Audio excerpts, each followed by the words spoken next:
I'm Jared Dillian. I'm Jared Dillian. This is the Jared Dillian Show. If you want to call to talk about your money, please call 844-305-7800. That's 844-305-7800. This is the Jared Dillian Show.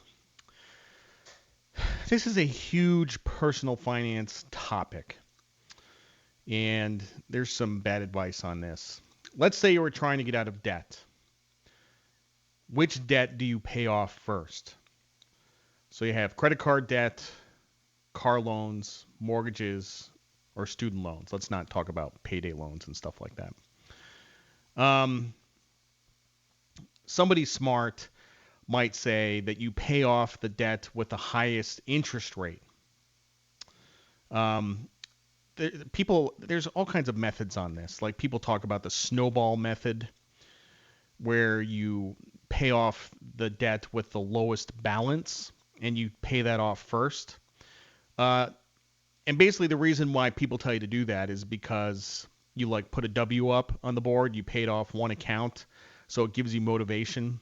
But the problem with that is if you pay off the smallest balance, it may not be the highest interest rate, which means you'll end up paying more money in the long run, which you don't want to do. So we don't need to infantilize people. We don't need to say you can pay off the smallest balance. I don't like the Snowball method at all. Let's talk about some of these concerns. There's secured debt and there's unsecured debt. Let's talk about the difference. Secured debt is debt that is backed by real property.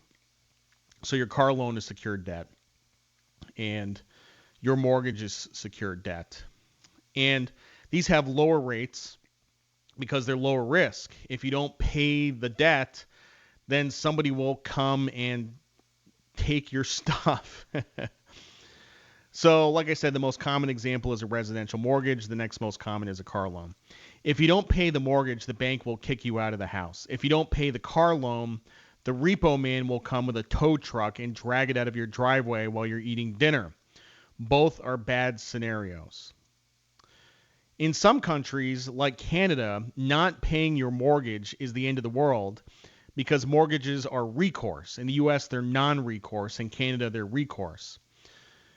So in Canada, like the U.S., the bank kicks you out of your house and sells it, but if the proceeds don't cover the balance on the mortgage, you are on the hook for the rest.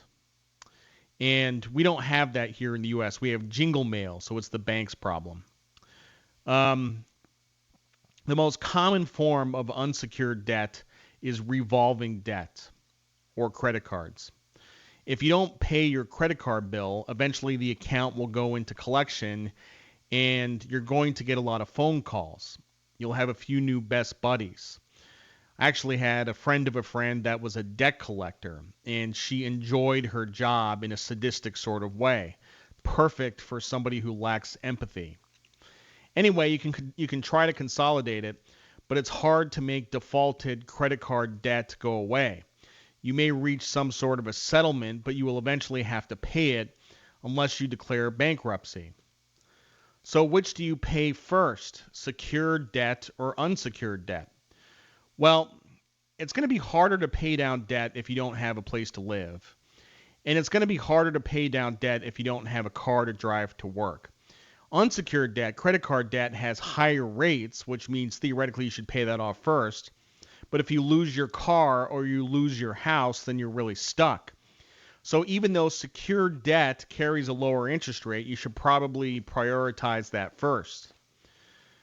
But for example, if you don't need a car to get to work and your car only gets used on the weekends, then maybe you should pay unsecured debt ahead of that. In terms of paying the highest rate, once you're on top of the priority secured debt, you should then pay the loan with the highest interest rate, not the Snowball method, the highest interest rate.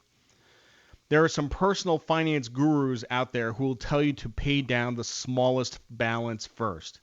The idea is that you can completely wipe it out and get some sort of a psychological victory. But it doesn't make any logical sense. You are losing money. You are paying more in interest. How is this good? Here's a hypothetical scenario. You are paying down a balance that carries a 6% interest rate, but you have another balance that has a 17% interest rate. While you are busy paying down the smaller balance, you are getting hit for more interest on the other account. You are literally losing money on a daily basis. And you can calculate that.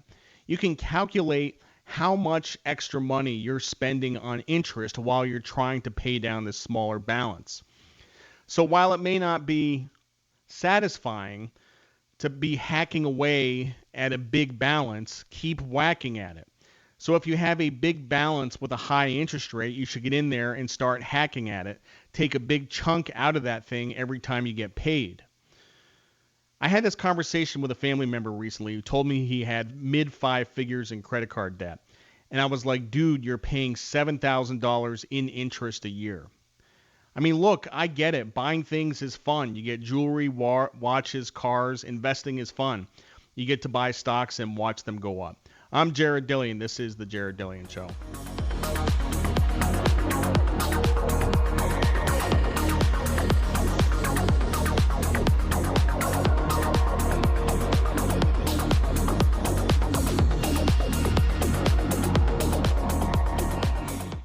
Jared Dillian. Now you know a rich guy.